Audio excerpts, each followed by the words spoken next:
حضرت موسیٰ علی نبینا علیہ الصلوۃ والسلام بیمار ہو گئے. ادھر متوجہ بیمار ہو گئے. کون ہو گئے بیمار؟ حضرت موسیٰ علیہ السلام بیمار ہو گئے. باری تعالیٰ پیٹ میں درد ہے، اللہ اس درد کو ختم فرمائے. اللہ رب العزت نے حکم دیا موسیٰ جاؤ فلاں درخت کی جڑ کو چوس لو، تمہارا درد ختم ہو جائے. حضرت موسیٰ علیہ السلام گئے اور اس درخت کی ٹہنی کو جڑ کو توڑا اور اس کو چوسنا شروع کیا اور اللہ رب العزت نے شفا دی. اللہ رب العزت نے شفا دی. دوبارہ جب درد ہوا حضرت موسیٰ علیہ السلام، دیکھو نبیوں کے ذریعے سے اللہ رب العزت امت تک کیا ہوتا ہے؟ پیغام پہنچواتا ہے اور وحدانیت کا اظہار کرواتا ہے، اپنی بادشاہت کا اقرار کرواتا ہے. حضرت موسیٰ علیہ السلام گئے اور اس درخت کی ٹہنی کو توڑ کر کھانا شروع کر دیا. کھاتے گئے. درد جانے کا نام نہیں لے رہا. آسمان سے وحی آئی، موسیٰ جس درخت کو تم توڑ کے چبا رہے ہو یہ درخت بھی ہمارا محتاج ہے، ہمارے حکم کے بغیر یہ کچھ نہیں کر سکتا، اس میں شفا بھی ہم ڈالتے ہیں، اس میں شفا بھی ہم ڈالتے ہیں. تو میرے بھائیو دوستو بزرگوں، یہ سارا جہان اس رب کے حکم کے بغیر کچھ نہیں کر سکتا. یہ سارا جہان اس رب کے حکم کے تحت چل رہا ہے. یہ سارا جہان اس رب کی نگرانی میں چل رہا ہے اور یہ سارا جہان اس رب کی ملکیت میں چل رہا ہے. اور اگر اللہ رب العزت نے فرمایا لا تأخذہ سنۃ ولا نوم کہ اللہ کی ذات ایسی ہے کہ تم نیند کی بات کرتے ہو اس کو اونگ تک نہیں آتی. تم جہاں پر ہو، تم دو ہو، تیسرا تمہارے ساتھ اللہ ہے. تم اکیلے ہو، دوسرا تمہارے ساتھ اللہ ہے. ہر قدم پہ اللہ کی طاقت، ہر قدم پہ اللہ کی حکومت، ہر قدم پہ اللہ کی بادشاہ. یہاں تک کہ ہم جو لقمہ گلے میں اتارتے ہیں وہ لقمہ منہ میں جانے کے بعد حلق سے اللہ کے حکم کے بغیر نہیں اترتا. درختوں کے پتے اللہ کے حکم کے محتاج ہیں. وَاعْبُدُوا اللَّهَ وَلَا تُشْرِكُوا بِهِ شَيْئًا وَبِالْوَالِدَيْنِ إِحْسَانًا کہ لوگوں کہ اللہ کی ملکیت میں، اللہ کی بادشاہت میں کسی کو شریک نہ ٹھہراؤ، اس کی عبدیت میں کسی کو نہ لاؤ، اس کو تنہا رکھو اور اس پر اس بات کا یقین رکھو کہ سارے جہانوں کا اگر کوئی مالک ہے تو وہ اللہ ہے. اس کے حکم کے بغیر نہ کوئی موت دے سکتا، نہ کوئی بیماری دے سکتا، نہ کوئی تکلیف دے سکتا، نہ کوئی کسی کے روزی کو چھین سکتا، نہ کوئی کسی کے دھندے کو باندھ سکتا، نہ کوئی کسی کے دھندے کو روک سکتا. وہ اگر جس کو روزی دینے پہ آئے تو کوئی اس کی روزی کو نہیں روک سکتا، اور وہ جس سے روزی چھیننے پر آئے تو کوئی اس کو روزی نہیں دے سکتا.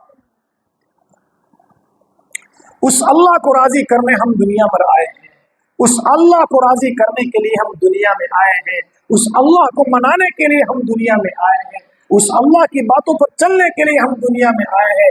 اس اللہ نے ہمارے لیے ایک بہت بڑی جنت تیار کر رکھی ہے اور فرمایا کہ تم دنیا میں جا کر اپنے اعمال کی درستگی کر کے آؤ گے اور اللہ اور اس کے رسول کو راضی کر کے آؤ گے، اس دنیا سے 70 گنا بڑی جنت تمہیں دے دوں گا. اور یہ اللہ راضی ہوگا حضرت محمد مصطفیٰ صلی اللہ علیہ وسلم کی زندگی سے. اس لیے فرمایا لَقَدْ كَانَ لَكُمْ فِي رَسُولِ اللَّهِ أُسْوَةٌ حَسَنَةٌ اے دنیا میں بسنے والے انسانوں، اگر تمہارے لیے کوئی آئیڈیل اور ماڈل ہے تو وہ ایک ہی ذات ہے، وہ محمد رسول اللہ صلی اللہ علیہ وسلم ہے. ماں کے پیٹ سے لے کے قبر کے گڑے تک جتنی تمہاری زندگی ہے، جتنے تمہارے معاملات ہیں، جتنے تمہارے صبح اور شام کے معاملات ہیں، اور جو جیسے تم اٹھتے ہو، بیٹھتے ہو، چلتے ہو، پھرتے ہو، یہ سارے 24 گھنٹے کے معاملات محمد رسول اللہ صلی اللہ علیہ وسلم کے طریقے پر زندہ کر دو، تم دنیا میں کامیاب ہو جاؤ گے اور آخرت میں بھی کامیاب. ایک گلاس پانی کا۔ تو اللہ راضی ہوتا ہے حضرت محمد صلی اللہ علیہ وسلم کے طریقے پر۔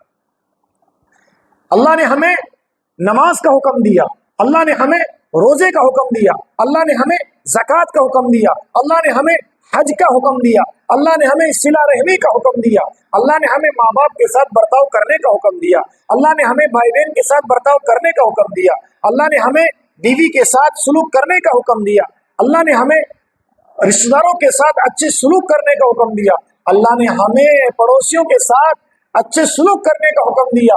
فرمائے سارے کے سارے سلوک اور یہ سارے کے سارے طریقے محمد الرسول اللہ صلی اللہ علیہ وسلم کے طریقے پر مکمل ہیں۔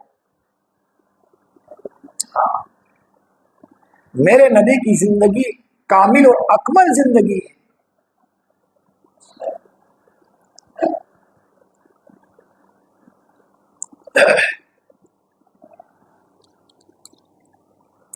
حضرت محمد مصطفیٰ صلی اللہ علیہ وسلم، دیکھو یاد رکھنا، اسلام کی 5 بنیادیں ہیں۔ کتنی بنیادیں ہیں؟ اسلام کی 5 بنیادیں ہیں۔ سب سے پہلی بنیاد لا الہ الا اللہ محمد الرسول۔ سننا، غور سے سننا، ہم کہاں کہاں جا رہے ہیں، ہم کدھر کدھر دوڑ رہے ہیں۔ اسلام کی 5 بنیادیں ہیں، لا الہ الا اللہ محمد الرسول اللہ، کہ اس بات کا اقرار کرنا کہ اللہ کے سوا کوئی عبادت کے لائق نہیں اور محمد الرسول اللہ صلی اللہ علیہ وسلم اللہ کے رسول ہے، اس بات کا اقرار کرنا۔ دوسرے نمبر کی جو بنیاد ہے وہ نماز قائم کرنا، روزے رکھنا، حج کرنا، اور اللہ نے مال دیا ہے تو اس کی زکوٰۃ نکالنا۔ یہ بنیاد ہے، یہ بنیاد مکمل ہو گئی، دیواریں کھڑی ہو گئی، اب چھت کی بھی تو ضرورت ہے۔ ارے چھت کے بغیر کوئی بلڈنگ مکمل ہوتی ہے؟ بتاؤ جی، ارے بولو کیوں نہیں؟ چھت کے بغیر کوئی بلڈنگ مکمل ہوتی ہے؟ کوئی عمارت مکمل ہوتی ہے؟ نہیں ہوتی ہے۔ میرے دوستوں، حضرت محمد مصطفیٰ صلی اللہ علیہ وسلم کی سیرت، حضرت محمد مصطفیٰ صلی اللہ علیہ وسلم کے اسوہ حسنہ، آپ کی پیاری زندگی، آپ کا پیارا طریقہ، آپ کے پیارے اخلاق، ان بنیاد کی چھت ہے۔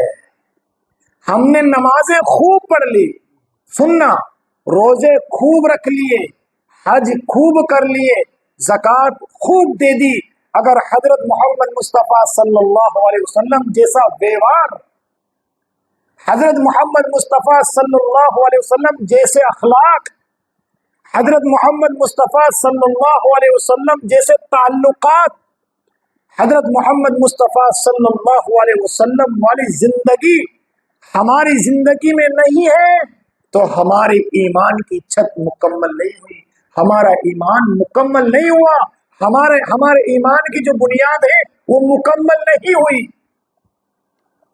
میرے نبی نے سارا طریقہ بتایا ہے، کوئی ایسا شوشہ نہیں چھوڑا، کوئی ایسا حصہ نہیں چھوڑا کہ جو ہمارے زندگی گزارنے کے لیے مکمل نہ ہوتا ہو۔ ماں کے پیٹ سے لے کے اور قبر کے گڑھے تک ساری زندگی حضرت محمد صلی اللہ علیہ وسلم کی موجود ہے۔ قصور ہمارا ہے، کمی ہماری ہے، بدنصیبی ہماری ہے کہ ہم نے آپ کی زندگی کو دیکھا نہیں، ہم نے آپ کی زندگی کو سیکھا نہیں، ہم نے آپ کی زندگی کو پڑھا نہیں۔